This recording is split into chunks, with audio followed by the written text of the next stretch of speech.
নমস্কাৰ বন্ধুসকল, প্ৰজ্ঞান ইউনিভাৰ্ছ চেনেলত আপোনালোকক সকলোকে স্বাগতম জনাইছোঁ। আজি আমি এনে এটা ৰহস্যৰ বিষয়ে আলোচনা কৰিবলৈ ওলাইছোঁ, যিটো জানিবলৈ প্ৰতিজন ব্যক্তিয়ে কৌতূহলী। আমাৰ ঘনিষ্ঠ কোনোবা এজনৰ মৃত্যু হ'লে মনত এটা প্ৰশ্ন উত্থাপন হয়, আত্মা কলৈ যায়? আত্মাৰ লগে লগে আন এটা জন্ম লয় নেকি? যমলোক পায় নেকি? নে কিছুদিন নিজৰ পৰিয়ালৰ আশে পাশে থাকে? এই প্ৰশ্নবোৰৰ উত্তৰ আমি পাওঁ গৰুড় পুৰাণৰ পৰা। গৰুড় পুৰাণত কেৱল মৃত্যুৰ পিছত আত্মাৰ যাত্ৰাৰ বৰ্ণনা নহয়, কৰ্ম আৰু ধৰ্মৰ আত্মাৰ পথ কেনেকৈ নিৰ্ধাৰণ কৰে সেই বিষয়েও কোৱা হৈছে। গতিকে বন্ধুসকল, জানো আহক মৃত্যুৰ পিছত আত্মাৰ ৰহস্যময় যাত্ৰা। পলম নকৰি আহক আমি ভিডিঅ'ৰ মাজলৈ সোমাই যাওঁ। গৰুড় পুৰাণত কোৱা হৈছে যে মানুহৰ মৃত্যু হ'লে সেই মুহূৰ্ততে আত্মাই শৰীৰৰ পৰা ওলাই যায়। কিন্তু এই মুহূৰ্তটো অতি আচৰিত আৰু ৰহস্যময়। বিশ্বাস কৰা হয় যে মৃত্যুৰ মুহূৰ্তত আত্মাই নিজৰ সমগ্ৰ জীৱনৰ কৰ্মৰ এক চলন্ত ছবি দেখা যায়। এই দৃশ্যটো যেনে এখন ছবিৰ ৰীল বেগেৰে চলি আছে। আত্মাই দেখে কোন মানুহৰ লগত কেনে আচৰণ কৰিছিল, কোনবোৰ কৰ্ম সৎ আছিল আৰু কোনবোৰ পাপ আছিল। এই মুহূৰ্ত আত্মাৰ বাবে অতি গুৰুত্বপূৰ্ণ, কাৰণ আগন্তুক যাত্ৰাৰ পথ এইবোৰ কৰ্মৰ ওপৰত ভিত্তি কৰি গঢ় লৈ উঠিছে। কোৱা হয় যে মৃত্যুৰ সময়ত আত্মাই নিজৰ আত্মীয়ক দেখা পায়, কিন্তু ইচ্ছা কৰিলেও তেওঁলোকৰ লগত কথা পাতিবলৈ অক্ষম হয়। ই নিজৰ পৰিয়ালক ক'ব বিচাৰে, মই ইয়াত আছো, কান্দিব নালাগে, কিন্তু শৰীৰৰ পৰা বিচ্ছিন্ন হোৱাৰ বাবে ই কেৱল দৰ্শক হৈ পৰে। গৰুড় পুৰাণৰ মতে আত্মা মৃত্যুৰ লগে লগে আঁতৰি নাযায়, বৰং প্ৰথম 13 দিন ঘৰ আৰু পৰিয়ালৰ লগত থাকে। তাই দেখিছে তাই যোৱাৰ পিছত পৰিয়ালটোৱে কেনেকৈ সুখ প্ৰকাশ কৰিছে। তাৰ বাবে শ্ৰাদ্ধ আৰু তৰ্পণ পৰিৱেশন কৰা হৈছে নে নাই তাই অনুভৱ কৰে। আত্মাই নিজৰ আপোনজনৰ প্ৰতিটো কাম কাজ দেখে, কিন্তু অসহায় হৈ পৰে। এই কাৰণেই মৃত্যুৰ পিছত 13 দিন শ্ৰদ্ধা, কৰ্ম আৰু পিণ্ডদান কৰাৰ হিন্দু ধৰ্মত বিশেষ গুৰুত্ব আছে। কোৱা হয় যে এই কৰ্মবোৰে আত্মাক শান্তি দিয়ে আৰু আগুৱাই যোৱাৰ শক্তি দিয়ে। যদি এই কামবোৰ সম্পূৰ্ণ হৃদয়েৰে কৰা হয়, তেন্তে আত্মা তৃপ্ত হৈ নিজৰ আগন্তুক যাত্ৰাৰ বাবে সাজু হয়।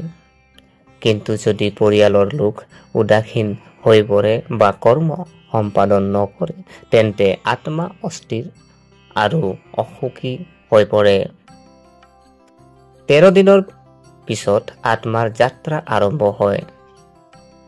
গৰুড় পুৰাণত কোৱা হৈছে যে যমদূতসকলে আত্মাক যমলোকলৈ লৈ যায়।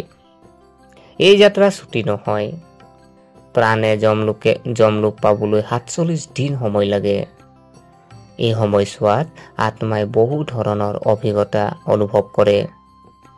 যিজনে ভাল কাম কৰিছে তেওঁৰ যাত্ৰা সুখদায়ক আৰু পোহৰেৰে পৰিপূৰ্ণ। যিজনে বেয়া কাম কৰিছে তেওঁৰ যাত্ৰা কঠিন আৰু ভয়ংকৰ। বহু সময়ত আত্মাই বাটতে লগে লগে নিজৰ পাপৰ ফল পাবলৈ আৰম্ভ কৰে। ই আন্ধাৰ, ভয় আৰু যন্ত্ৰণা অনুভৱ কৰে, কিন্তু গুণী আত্মাই ঐশ্বৰিক পোহৰ, সুগন্ধি আৰু পথ প্ৰদৰ্শন পায়।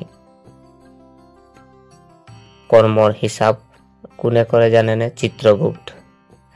যমলোক পোৱাৰ পিছত আত্মাই চিত্ৰগুপ্তক লগ পায়। জন্মৰ পৰা মৃত্যুলৈকে প্ৰতিজন ব্যক্তিৰে কৰ্মৰ হিচাপ ৰখাৰ দায়িত্ব যমৰাজে চিত্ৰগুপ্তক অৰ্পণ কৰিছে।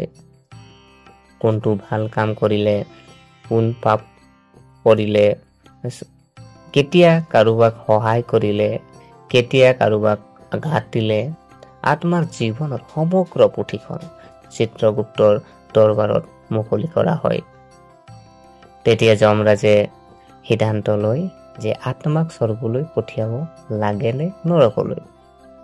এই মুহূৰ্তটোৱে আত্মাৰ বাবে আটাইতকৈ নিৰ্ণায়ক, কাৰণ এতিয়া কৰ্মৰ প্ৰকৃত ফল লাভ কৰিবলৈ ওলাইছে।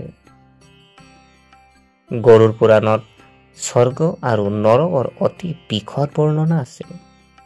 স্বৰ্গৰ অভিজ্ঞতা যদি চোৱা হয়, পুণ্য আত্মা স্বৰ্গলৈ যায়। ঐশ্বৰিক উদ্যান, নদী, সুগন্ধি আৰু সুখ, আত্মাই আনন্দ, শান্তি আৰু ঐশ্বৰিকতা অনুভৱ কৰে। নৰকৰ যদি আমি চাওঁ যে পাপী আত্মা নৰকলৈ যায়, তাতে নিজৰ কৰ্ম অনুযায়ী কষ্ট ভোগ কৰিব লগা হয়। কোনোবাই চুৰি কৰিলে ভয়ংকৰ অত্যাচাৰী ভোগ কৰিবলগীয়া হয়। কোনোবাই যদি মাৰি পেলায় তেন্তে তেওঁৰ একে বেদনা অনুভৱ কৰে। কোনোবাই যদি ঠগ খায় তেন্তে তেওঁৰ বিচৰণ কৰিব লগা হয়। কিন্তু মনত ৰাখিব, এই ৰাজ্য স্থায়ী নহয়। আত্মাই নিজৰ কৰ্মৰ ফল ভোগ নকৰালৈকে তাতেই থাকে। প্ৰিয় দৰ্শক, গৰুড় পুৰাণত আত্মা অমৰ বুলি কোৱা হৈছে। আত্মাই জন্মও নকৰে, মৃত্যু নকৰে। মৃত্যু মাথো শৰীৰৰ পৰিৱৰ্তন। যিদৰে মানুহে পুৰণি কাপোৰ সলনি কৰি নতুন কাপোৰ পিন্ধে, ঠিক সেইদৰে আত্মায়ো এটা শৰীৰ এৰি নতুন শৰীৰ লয়। এয়াই হৈছে পূৰ্ণ জন্মৰ চক্ৰ। প্ৰতিটো জন্ম আত্মাৰ কৰ্মৰ ওপৰত ভিত্তি কৰি গঢ় লৈ উঠিছে। ভাল কামে পৰৱৰ্তী জন্ম সুখী কৰে, বেয়া কামে দুখ আৰু কষ্ট আনে। গৰুড় পুৰাণত বহু গভীৰ গোপন কথা কোৱা হৈছে। মৃত্যুৰ সময়ত তাৰ লগত কেৱল আত্মাৰ কৰ্মই যায়। ধন সম্পত্তি, আত্মীয় স্বজন, বন্ধু বান্ধৱী, তেওঁলোকৰ লগত কোনেও নাযায়। আত্মাই যাতে শান্তি পায় তাৰ বাবে শ্ৰাদ্ধ আৰু তৰ্পণ প্ৰয়োজন। সৎকৰ্ম কৰা ব্যক্তিয়ে মৃত্যুৰ পিছতো ঐশ্বৰিকতা আৰু সুখৰ অনুভৱ কৰে। এই কাৰণেই আমি আমাৰ জীৱনত সদায় গুণ, দয়া, কৰুণা অনুসৰণ কৰিব লাগে। প্ৰিয় দৰ্শক, গৰুড় পুৰাণত বহুতো উদাহৰণ দিয়া হৈছে, যিবোৰ আমাক জীৱনৰ সত্যতা শিকাইছে। এটা কাহিনীত বৰ্ণনা কৰা হৈছে যে যিজন ব্যক্তিয়ে গোটেই জীৱন দুখীয়াক সহায় কৰিছিল, তেওঁৰ আত্মাই ঐশ্বৰিক পুষ্পক বিমানত বহি মৃত্যুৰ পিছত স্বৰ্গলৈ গৈছিল। দ্বিতীয় কাহিনীত কোৱা হৈছে যে প্ৰতাৰণা কৰা আৰু হিংসা আৰু ব্যক্তিজনৰ আত্মাক যমৰাজৰ দূতে ভয়ংকৰ অত্যাচাৰেৰে যমলোকলৈ লৈ গৈছিল। এই কাহিনীবোৰৰ উদ্দেশ্য আমাক ভয় খুৱাবলৈ নহয়, প্ৰতিটো পৰিস্থিতি আমাৰ কৰ্মৰ ফল যে আমি পাওঁ সেই কথা শিকাবলৈহে। বন্ধুসকল, মৃত্যুৰ নাম শুনি সকলোৱে ভয় খায়, কিন্তু গৰুড় পুৰাণে আমাক শিকাইছে যে মৃত্যু শেষ নহয়, নতুন যাত্ৰা আৰম্ভণিহে। আত্মা সদায় জীয়াই থাকে, কেৱল শৰীৰৰ পৰিৱৰ্তন হয়। আমাৰ কৰ্মই আমাৰ ভৱিষ্যত আৰু পৰৱৰ্তী জন্মৰ পথ নিৰ্ধাৰণ কৰে। সেয়ে জীৱনত ভাল কাম কৰক, আনক সহায় কৰক, ধৰ্ম পালন কৰক। তেতিয়াহে আত্মাই মৃত্যুৰ পিছত শান্তি আৰু দেৱতা লাভ কৰিব।